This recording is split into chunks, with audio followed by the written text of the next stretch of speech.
అటుకులు రైస్ కంటే చాలా మంచివండి. పాలిష్ చేయకుండా ప్రిపేర్ చేస్తారు. ఇది చిన్నపిల్లలకి ఇస్తే త్వరగా శక్తిని ఇస్తుంది.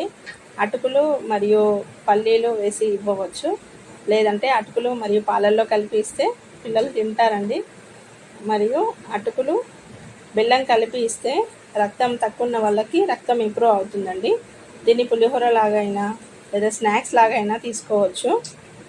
పిల్లలకి స్కూల్లో కూడా పెట్టొచ్చండి. ఈ వీడియో ఇది త్వరగా శక్తిని ఇస్తుంది, త్వరగా జీర్ణం అవుతుంది. వీడియో నచ్చితే లైక్ చేయండి, షేర్ చేయండి, సబ్స్క్రైబ్ చేయండి. Thanks for watching.